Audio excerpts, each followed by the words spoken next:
일막 결혼식 하루 만에 관 속에 누운 아들. 나는 아직도 그날 장례식장의 냄새를 잊지 못합니다.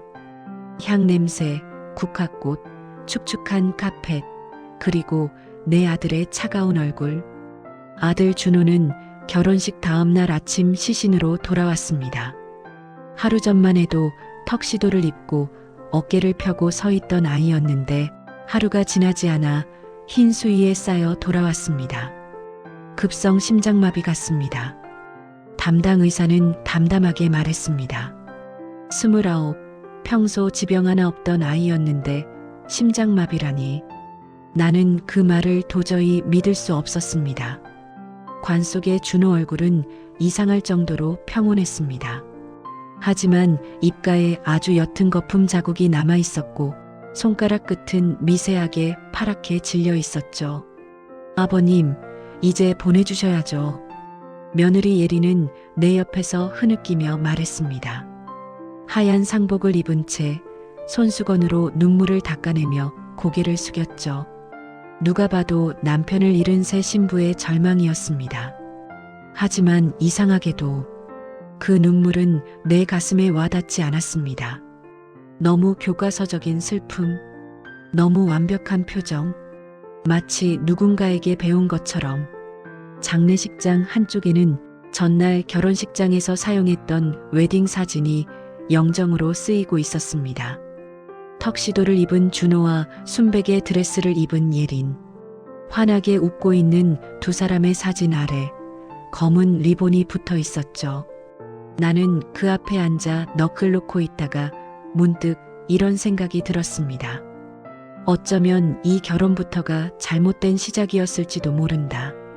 사연 시작하기 전에 무료로 할 수 있는 구독과 좋아요 한 번씩 눌러주시면 이런 이야기들을 계속 전하는데 큰 힘이 됩니다. 잠깐 멈췄다가 꾹 눌러주시면 분명 여러분께도 좋은 일이 찾아올 거라 믿겠습니다. 이제 제 아들이 결혼식 하루 만에 죽게 된 이야기, 그 뒤에 숨은 진실을 들려드리겠습니다. 이막 아들의 청천벽력 같은 선언. 아내가 세상을 떠난 지 6년이 지났습니다. 그 이후로 나는 혼자 작은 설비 회사를 운영하며 아들과 둘이서 조용히 살아왔습니다. 아들 준호는 말수가 적고 성실한 아이였습니다. 대학 졸업 후 내 회사에 들어와 현장 실습부터 시작해 이제는 기사 몇 명을 책임지는 현장 소장까지 맡고 있었죠. 그러던 어느 날이었습니다. 퇴근하고 집에 들어왔을 때 거실이 평소와 다르게 정리돼 있었습니다. 테이블 위에는 과일 접시, 따뜻한 차, 그리고 케이크 한 조각. 아버지, 오늘은 제가 차렸어요. 준호가 어색하게 웃으며 말했습니다. 뭔가 할 말이 있다는 눈치였습니다. 왜, 무슨 일 있냐? 회사에서 뭐 안 좋은 일 있냐? 나는 자연스럽게 회사 걱정을 먼저 했습니다. 요즘 경기도 안 좋고 공사도 밀리고 있었으니까요. 하지만 준호는 고개를 저었습니다. 아버지, 저 결혼하려고 합니다. 포크를 들고 있던 손이 그대로 멈췄습니다. 심장이 쿵 하고 내려앉는 느낌이었죠. 결혼? 누구랑? 병원에서 만난 사람이에요. 재활센터에서 봉사하다가 알게 됐어요. 이름은 한혜린입니다. 이름부터가 낯설었습니다. 아들이 그동안 여자 이야기를 한 번도 꺼낸 적이 없었기 때문입니다. 언제부터 만났는데? 1년 정도 됐어요. 아버지한테는 아직 자신이 없어서 말을 못했어요. 1년. 그 긴 시간을 나는 전혀 모르고 있었던 겁니다. 산막 처음 마주한 완벽한 예비 며느리. 며칠 뒤 준호가 여자를 집에 데려왔습니다. 아버지, 인사드려. 여기가 예린이야. 현관에서 신발을 벗고 들어온 그녀는 검은 코트를 벗으며 깍듯하게 인사했습니다. 처음 뵙겠습니다. 한혜린입니다. 준호 씨가 늘 말씀하시던 아버님을 직접 뵙게 되어 영광입니다. 또렷한 발음, 정중한 어조. 깔끔하게 묶은 머리에 단정한 블라우스와 치마. 겉으로 보기에는 더할 나위 없이 예의 바른 사람이었습니다. 우리는 거실에 앉아 차를 마시며 이야기를 나눴습니다. 예리는 대학병원에서 근무하는 물리치료사라고 했습니다. 부모님은 지방에 계시고 어릴 때부터 할머니 손에 컸다고도 했죠. 가족이 적어서 언젠가 결혼하면 정말 단단한 가정을 꾸리는 게 꿈이었어요. 그녀의 말에 준호가 흐뭇한 표정으로 웃었습니다. 나는 그 웃음을 보고 쉽게 말을 꺼낼 수 없었죠. 그럼에도 마음 한구석에는 계속해서 작은 가시가 찔렸습니다. 너무 완벽했습니다. 너무 착하고 너무 성실하고 너무 이상적인 며느리 같았죠. 30 가까운 나이에 직업도 안정적이고 외모도 단정한 여자가 아무 조건 없는 우리 집 아들, 작은 설비 회사 아들을 그렇게까지 좋아한다는 게 왠지 믿기지 않았습니다. 부모님은 뭐라고 하시냐고 내가 조심스럽게 물었을 때 예리는 살짝 고개를 숙였습니다. 사실 아직 말씀 못 드렸어요. 아버지가 많이 보수적이셔서요. 한 번에 말씀드리면 반대가 심하실까봐 결혼 이야기까지 좀 진지하게 나온 다음에 말씀드리려고 했어요. 그 말에 나는 순간 쉽지 않은 집이겠구나 하고 생각했습니다. 그렇게 첫 만남은 겉으로 보기에는 큰 문제 없이 끝났습니다. 하지만 그날 밤 잠자리에 누워 천장을 보며 나는 어쩐지 마음이 편치 않았습니다. 사막 급하게 진행되는 결혼 준비. 이상한 점은 그 다음부터였습니다. 만난 지 1년, 나에게는 이제 막 인사를 한 사이였는데 결혼 준비는 숨 돌릴 틈도 없이 빠르게 진행되었습니다. 첫 번째로 서둘렀던 건 혼인신고였습니다. 요즘은 혼인신고 먼저 하는 커플 많아요, 아버지. 주택 청약이나 세금 혜택도 있고 혹시라도 무슨 일이 생기면 법적으로 보호도 되고. 준호와 예리는 한 목소리로 말했습니다. 그래도 결혼식 전에 혼인신고부터 하는 건 좀. 내가 말을 흐리자 예린이 조심스럽게 덧붙였습니다. 사실 제가 건강이 아주 좋은 편은 아니라서요. 혹시라도 제가 먼저 잘못되면 준호 씨가 법적으로 보호를 받을 수 있게 해드리고 싶어요. 그 말에 나는 잠시 말을 잃었습니다. 아들보다 나를 더 생각하는 듯한 이 말에 반감이 조금 누그러졌죠. 하지만 혼인신고 날짜를 잡는 속도는 그 이후로도 계속 이상할 만큼 빨랐습니다. 서류도 이미 준비돼 있었습니다. 혼인신고서, 신분증 사본, 도장까지. 아버지는 도장만 찍어주시면 됩니다. 혼주 서명하는 칸이 있어서요. 나는 결국 도장을 찍었습니다. 그날이 제일 후회됩니다. 오막 거액의 보험 이야기. 다음으로 나온 이야기는 보험이었습니다. 어느 저녁 준호와 예린이 나를 마주 앉혀놓고 말했습니다. 아버지, 회사도 있고 현장 일도 위험하니까 이참에 제대로 된 보험을 하나 들어두면 어떠세요? 처음에는 그냥 효심에서 나오는 말인 줄 알았습니다. 하지만 자세히 들어보니 이상하게 구체적이었습니다. 준호 씨도 아버님도 각자 3억 정도씩은 있어야 혹시 사고가 나도 장례비나 회사 정리하는 비용이 나오는 거예요. 예리는 보험 상품 설명서를 펼쳐 보이며 어느 회사 상품이 낫고 어떤 특약을 붙이면 좋은지 줄줄이 설명했습니다. 예린 씨가 이런 것도 잘 아는구나. 내가 묻자 그녀는 멋쩍게 웃으며 말했습니다. 제가 예전에 보험 설계사로 잠깐 일했었거든요.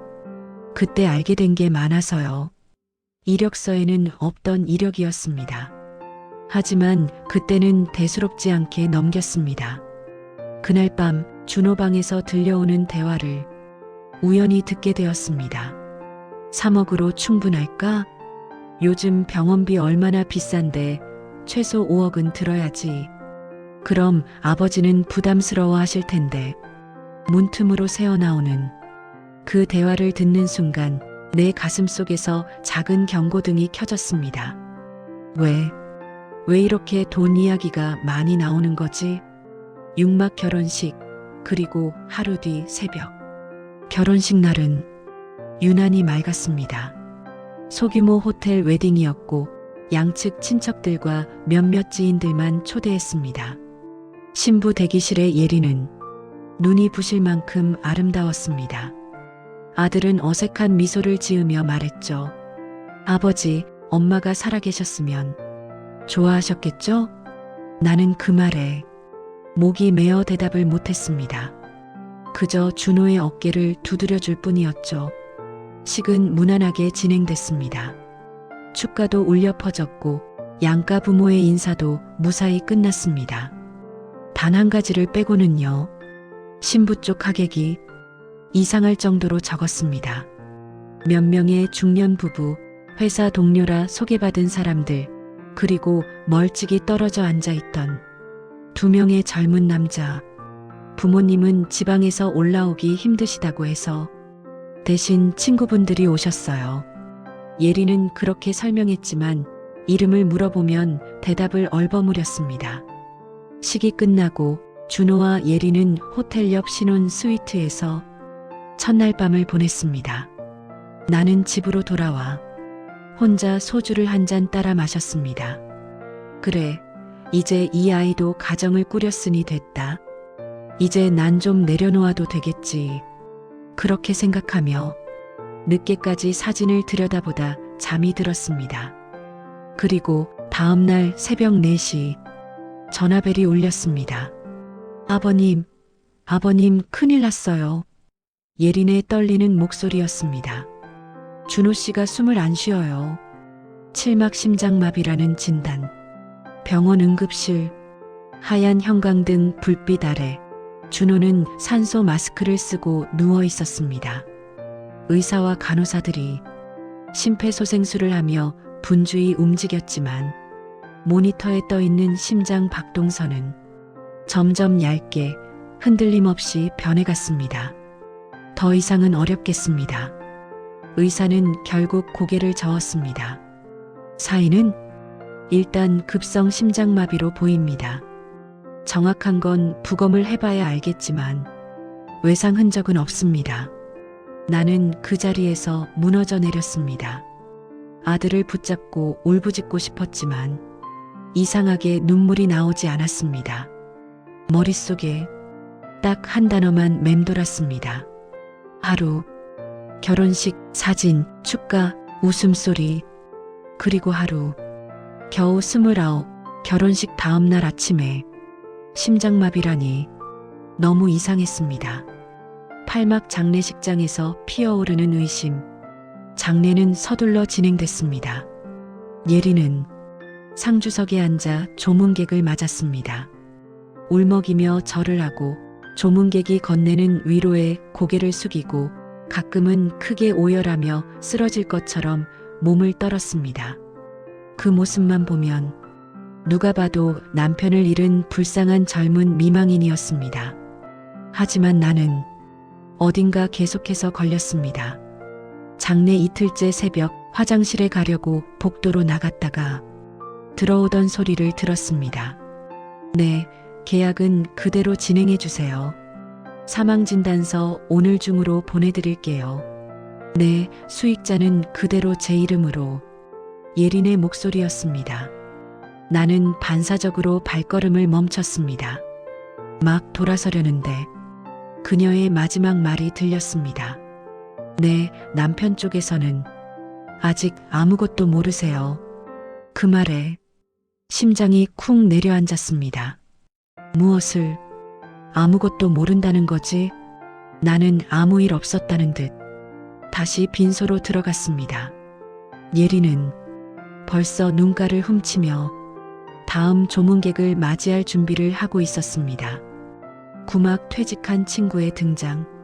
장례 마지막 날 밤 나는 오래된 친구 한 명을 떠올렸습니다.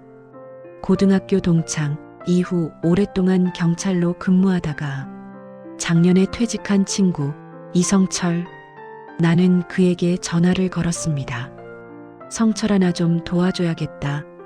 다음 날 성철이는 장례식장 구석에 조용히 앉아 사람들을 유심히 지켜봤습니다. 며느리 저 친구 눈물이 참 기술적으로 잘 나오는 편이네. 장례가 끝나고 우리는 근처 식당에서 마주 앉았습니다. 무슨 말이냐? 진짜 슬픈 사람은 울다가도 멍해지고 멍했다가도 갑자기 웃기도 하고 그래. 근데 저 친구는 울어야 할 타이밍, 눈물을 멈춰야 할 타이밍을 너무 잘 알고 있더라. 성철이는 술잔을 내려놓으며 낮게 말했습니다. 솔직히 말해봐라. 너 이 죽음에 뭔가 이상하다고 느끼지? 나는 그제야 모든 생각을 털어놓았습니다. 혼인신고를 서둘렀던 일, 보험 이야기를 먼저 꺼냈던 일, 신부 쪽 하객이 이상하게 적었던 일, 안 보이는 부모님 이야기. 성철이는 한참 동안 말이 없었습니다. 우선 보험부터 확인해 봐야겠다. 신막보험의 그림자. 며칠 후 성철이에게서 전화가 왔습니다. 야, 내 며느리.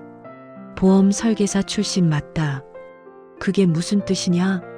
준호 이름으로 들어간 보험이 3개다. 전부 최근 6개월 안에 가입한 거고 총액이 8억이다. 8억. 농담하지 마라. 농담이면 좋겠다.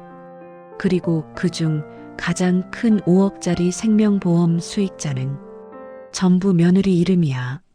나는 손에서 휴대폰이 미끄러질 뻔했습니다. 8억.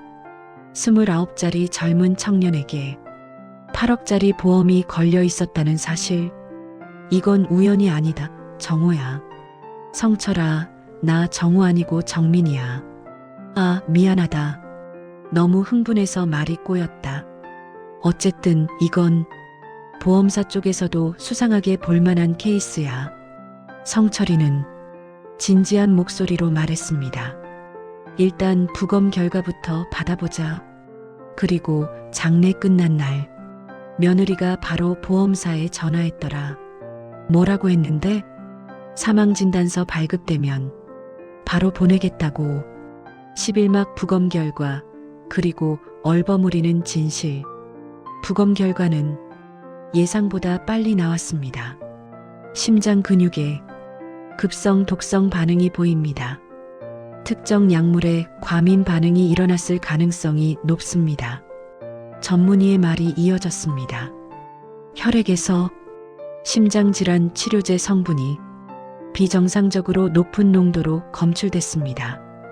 일반적인 복용량이 아닙니다. 나는 의미를 잘 이해하지 못했습니다.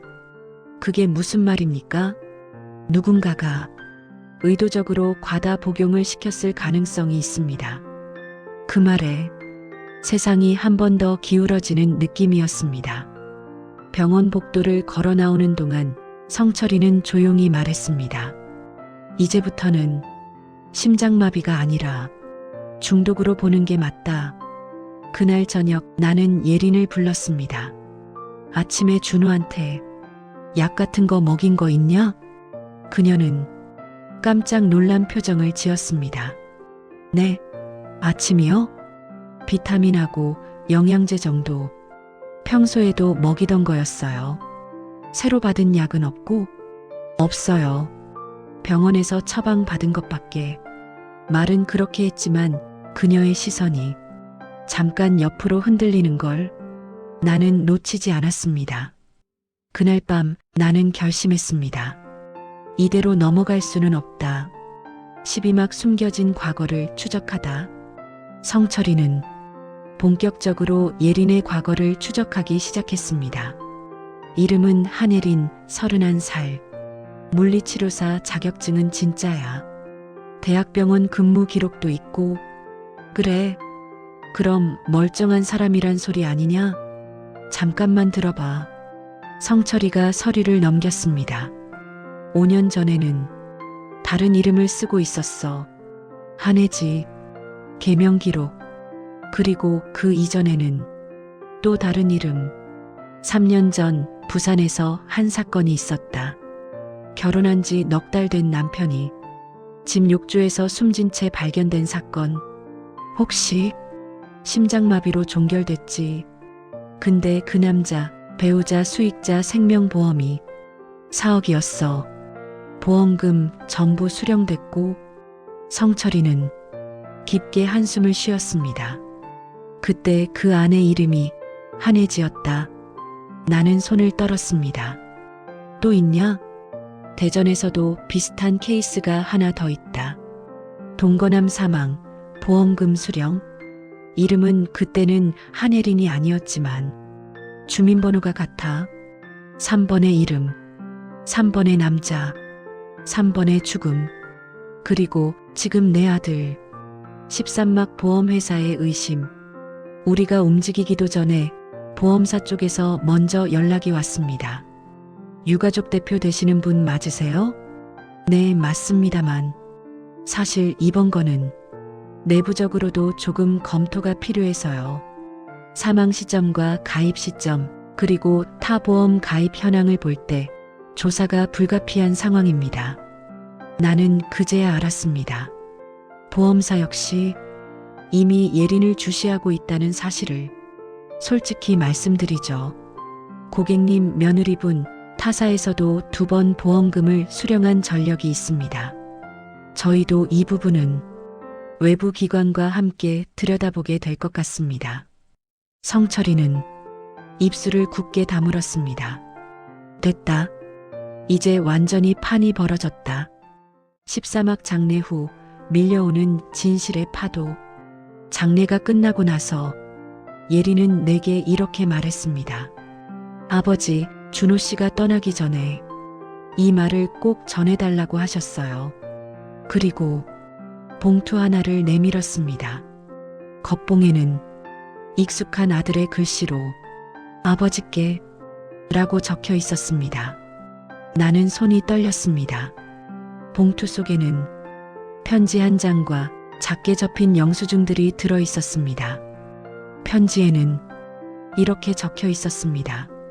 아버지, 요즘 예린이가 가끔 무서워집니다. 제가 의심이 많은 걸까요? 그래도 혹시 모르니 제가 모아둔 것들을 나중에라도 한번 확인해 주세요. 그리고 그 아래에는 날짜와 함께 이상했던 순간들이 기록돼 있었습니다. 보험 서류에 서명하라고 했던 날, 괜히 졸려서 약 봉지를 확인해 본 날, 예린이 몰래 누군가와 통화하던 날, 영수증들은 모두 같은 약국에서 발급된 것이었습니다. 심장약, 수면제, 안정제. 하지만 이상한 건 그 약들이 준호 이름이 아닌 한혜린 이름으로 처방되어 있었다는 점이었습니다. 성철이는 영수증 뭉치를 넘겨보며 말했습니다. 이건 내 아들이 이미 뭔가 이상하다고 느끼고 있었다는 증거다. 15막 통화 기록, 그리고 또 다른 남자.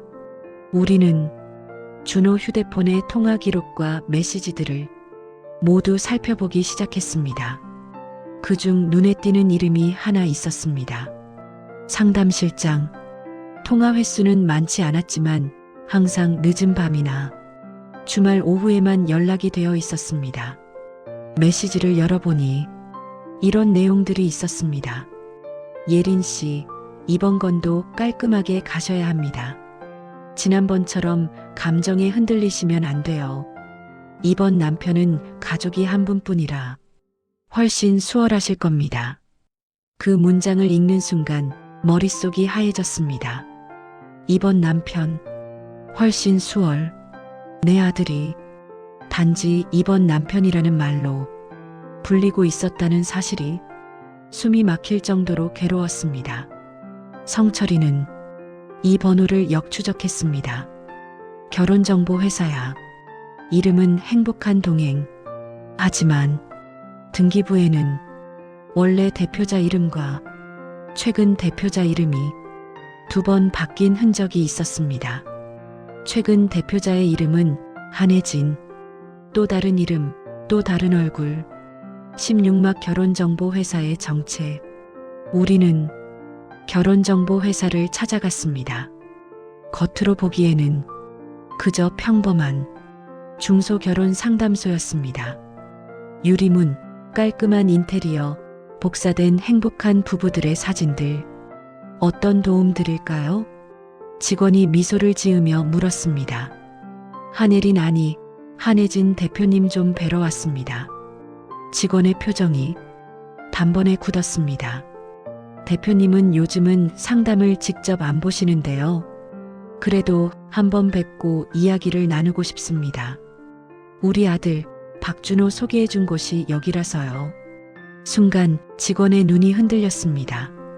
준호 씨, 그분은 그게 결혼식 다음날 죽은 그 남자 말입니다. 나는 조용히 하지만 분명하게 말했습니다. 한참 후 안쪽에서 한 여자가 나왔습니다. 깔끔한 정장 차림, 짙게 화장한 얼굴. 예린과는 어딘가 닮은 듯 또 완전히 다른 얼굴. 제가 그 회사 전 대표였습니다. 그녀는 고개를 숙인 채 말했습니다. 박준호 씨 사건 이후로 모든 걸 정리하고 나와 있습니다. 더는 이런 일에 관여하고 싶지 않아서요. 이런 일이 뭡니까?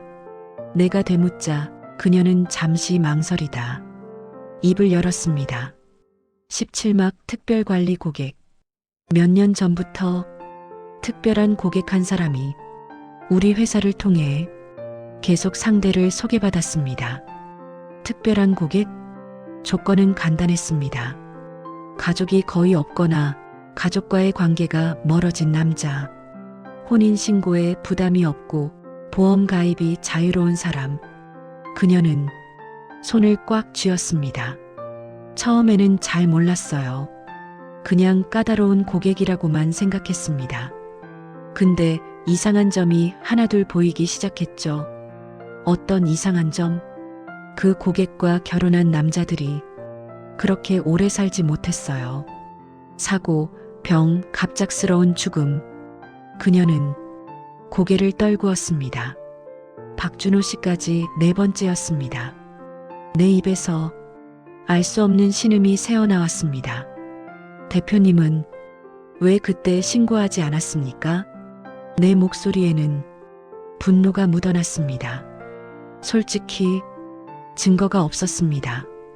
다 우연이라고 말하면 그렇게 들릴 만큼 교묘했어요.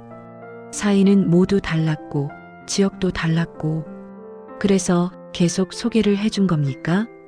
내가 이를 악물고 물었을 때 그녀가 떨리는 목소리로 대답했습니다. 돈이 필요했습니다. 죄송합니다.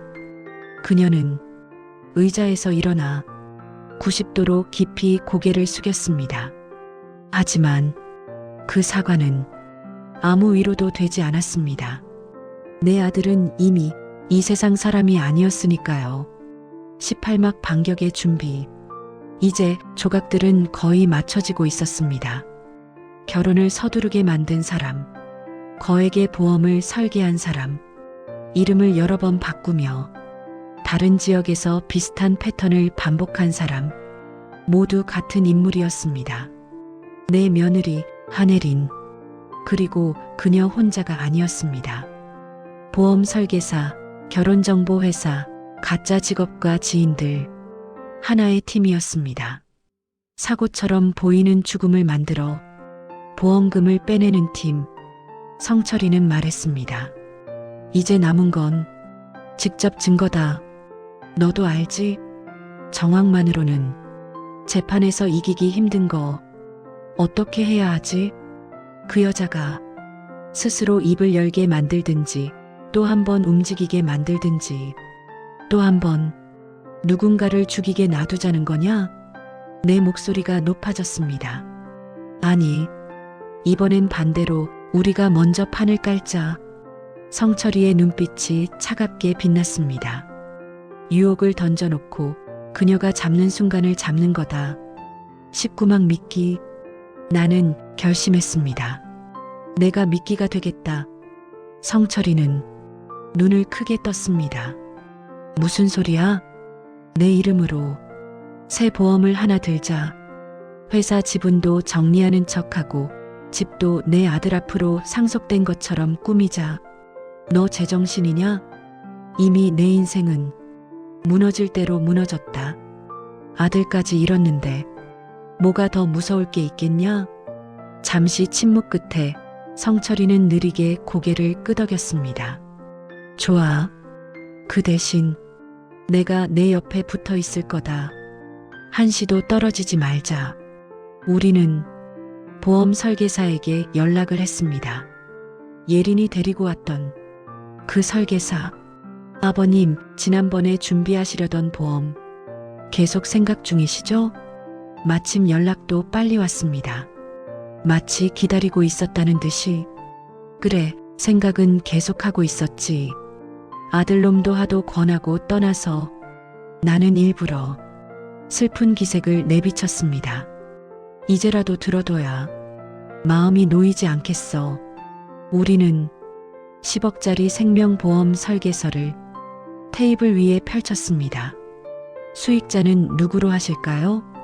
요즘은 자녀 대신 배우자로 하시는 분들도 많습니다만 나는 잠시 뜸을 들였습니다.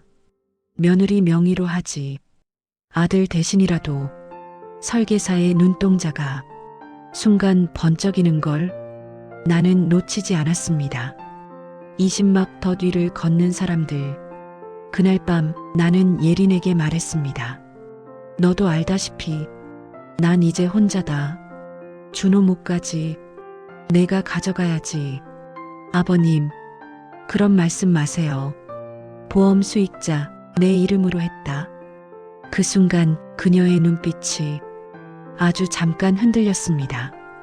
입술이 말라붙은 것처럼 혀로 한번 훔치고 나서야 겨우 미소를 지었죠. 감사합니다, 아버님. 준호 씨도 좋아했을 거예요. 나는 그 미소를 보며 확신했습니다. 들어왔다. 성철이는 내게 작은 녹음기를 하나 쥐어주었습니다. 옷 안쪽에 항상 달고 다녀. 혼자 있을 땐 특히 더. 그리고 집 주변, 회사 주변에는 이미 경찰들이 눈에 띄지 않게 배치돼 있었습니다. 예린이 어떻게 나올지 기다리는 수밖에 없었습니다. 21막 움직이기 시작한 그녀. 변화는 생각보다 빨리 나타났습니다. 예린은 갑자기 나를 더 자주 찾아오기 시작했습니다. 한 번 오면 집을 꼼꼼히 살폈습니다. 약통, 냉장고, 보일러, 가스레인지. 아버님, 가스레인지가 좀 오래된 것 같은데 이참에 전기 인덕션으로 바꾸시는 게 어떨까요? 연세 드시면 가스 사고도 위험하고. 괜찮다. 평생 이걸로 썼다. 그래도요. 제가 설치 비용은 도와드릴게요. 또 다른 날에는 이런 말도 했습니다. 아버님, 혹시 밤에 잠 잘 못 주무세요? 눈밑이 많이 피곤해 보이셔서요. 병원에서 주는 수면 보조제가 있는데 그거 드셔보실래요? 그녀는 작은 알약이 들어있는 병을 가방에서 꺼냈습니다. 환자들한테도 가끔 추천하는 건데 의존성도 없고 괜찮아요. 성철이가 말했던 그 순간이 눈앞에 다가오고 있었습니다. 22막 마지막 밤. 그날 밤 비가 내렸습니다. 창밖으로 가로등 불빛이 젖은 도로에 번지고 빗물이 지붕을 두드리는 소리가 유난히 크게 들리던 밤이었습니다. 예린이 저녁을 사온다고 해서 집에 들렀습니다. 아버님, 오늘은 제가 밥 차려드릴게요. 그녀는 능숙하게 부엌을 움직였습니다. 국을 데우고 반찬을 꺼내고 밥을 푸고 그리고 마지막으로 컵 하나에 물을 따른 뒤 작은 알약 2알을 손에 쥐었습니다. 이거 드시고 주무시면 훨씬 푹 주무실 거예요. 그 순간 나는 일부러 손을 떨며 물었습니다. 이거 병원에서 받은 거냐? 네, 저희 병원 정신건강의학과에서 환자들한테도 처방하는 거예요. 나는 고개를 끄덕였습니다. 그래, 고맙구나. 알약을 입에 넣는 척, 물을 마시는 척 했습니다. 하지만 알약은 이미 혀 아래에 숨겨둔 상태였습니다. 예린이 화장실에 간 사이 나는 재빨리 그 알약을 작은 비닐에 담아 주머니에 넣었습니다. 그리고 다시 자리에 앉았습니다. 아버님, 요즘 어떠세요? 혹시 준호 씨 생각하면서 후회하는 거 있으세요? 후회야. 하루에도 수십 번 한다. 저도 그래요. 그녀는 눈시울을 붉혔습니다. 근데 아버님이 건강해주셔야 준호 씨도 편히 있을 것 같아요. 그녀의 말 한마디 한마디가 이제는 전부 다르게 들렸습니다. 23막 진실을 여는 문. 예린이 돌아간 뒤 성철이는 숨겨둔 채 집 안에 들어와 있었습니다. 알약은? 나는 주머니에서 비닐을 꺼내 보였습니다. 좋아.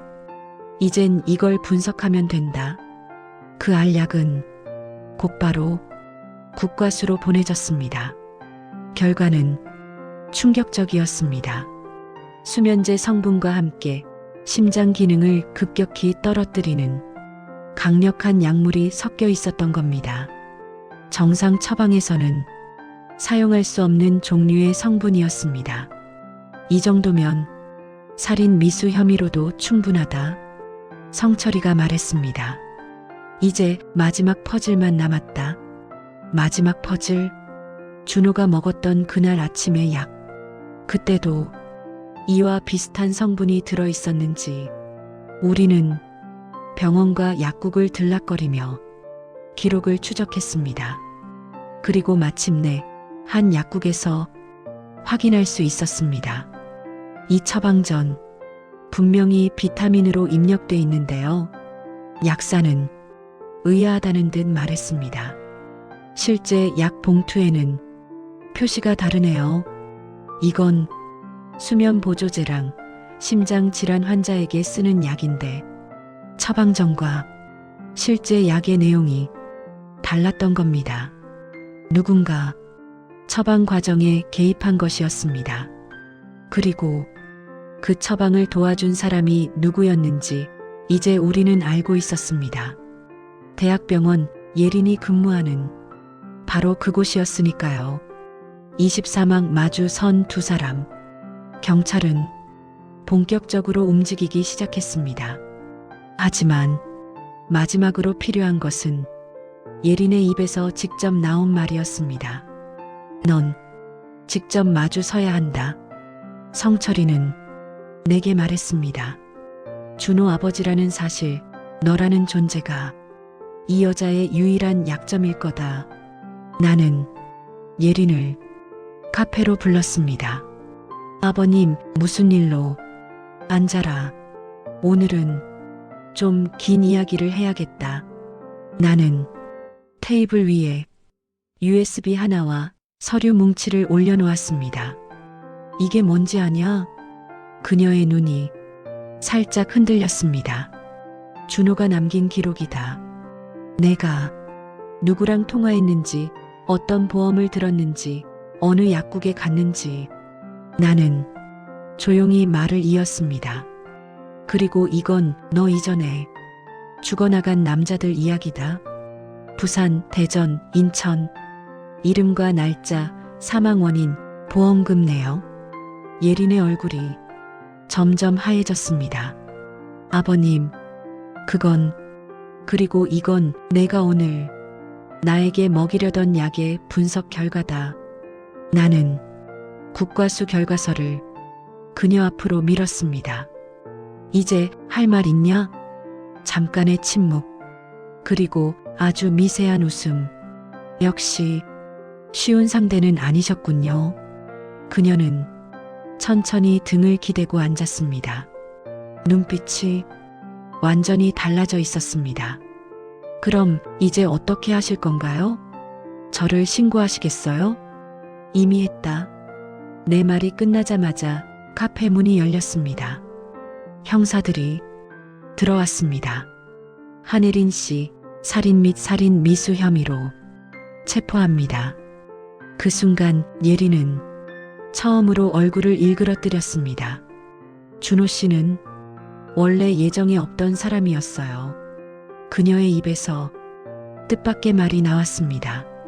처음에는 정말 좋아했어요. 진심이었어요. 입 다물어 형사가 말했지만 그녀는 계속해서 중얼거렸습니다. 근데 아버님이 너무 착하셔서 회사도 집도 다 준호 씨 앞으로 해놓으셨더라고요. 그걸 보고 팀에서 계획을 바꿨죠. 팀. 그녀는 분명히 팀이라고 말했습니다. 나 혼자 아니에요, 아버님. 언제나 여럿이었죠. 그녀는 마지막으로 기묘한 미소를 지었습니다. 그리고 이런 일은 앞으로도 계속될 거예요. 저 말고도 할 수 있는 사람들은 많으니까. 그 말은 나중에 재판에서 중요한 증언이 되었습니다. 25막 판결, 그리고 남겨진 것들. 재판은 1년 가까이 이어졌습니다. 보험사 직원, 결혼정보회사 전 대표, 약국 직원, 병원 동료들, 수많은 사람들이 증인으로 나왔습니다. 예리는 끝까지 혐의를 부인했습니다. 자백처럼 들렸던 말도 정신적으로 불안정한 상태에서 한 말이라며 번복하려 했습니다. 하지만 증거들은 너무 많았습니다.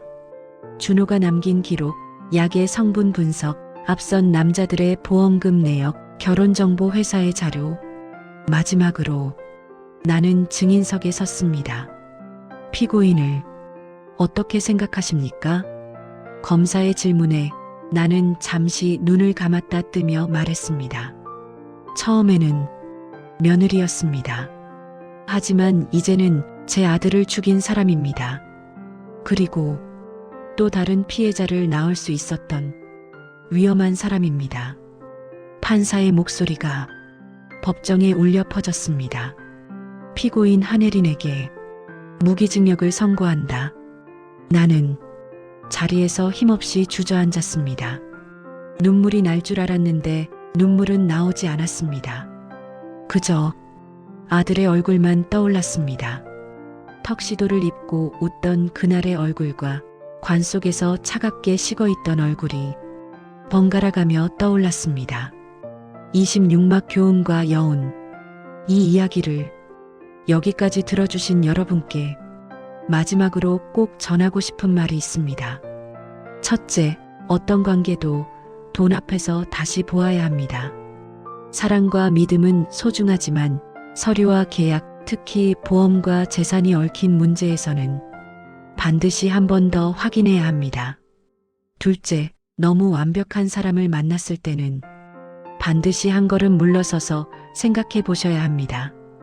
흠이 없는 사람, 늘 맞는 말만 하는 사람, 모든 타이밍이 딱딱 맞아떨어지는 사람.